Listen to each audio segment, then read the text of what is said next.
Halo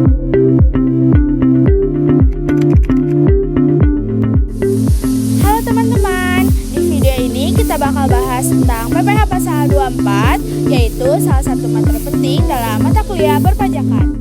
Jadi, PPh Pasal 24 adalah pajak yang terhutang atau dibayar di luar negeri, yang bisa dikreditkan atau dikurangkan dari pajak yang harus dibayar di Indonesia.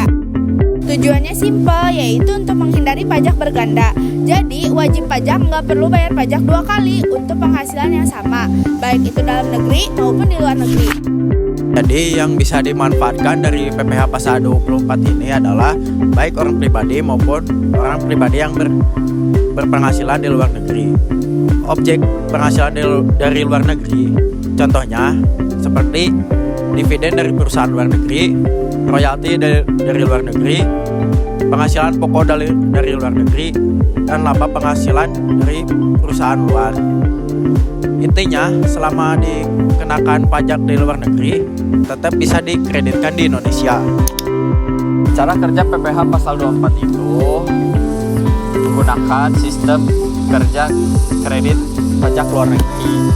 Tapi nggak semua pajak luar negeri bisa dikreditkan langsung. Ada batas maksimalnya, yaitu penghasilan luar negeri atau total penghasilan dikalikan dengan PPh terhutang di Indonesia.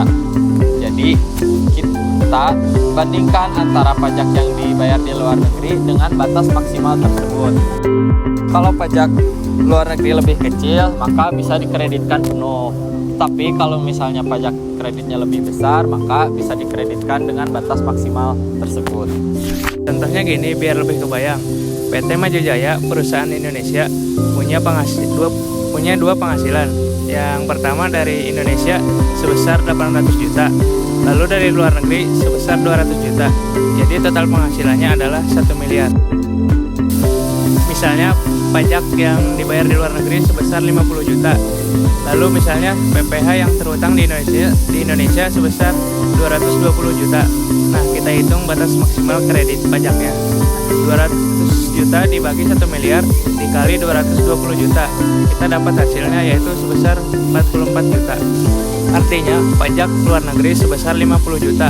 Tapi yang bisa dikreditkan cuma 44 juta. Sisanya 6 jutanya tidak bisa dikreditkan. Nah, jadi kesimpulannya PPh Pasal 24 itu membantu wajib pajak agar tidak terkena pajak internasional 2 kali. Tapi tetap ada batasan dalam pengkreditannya.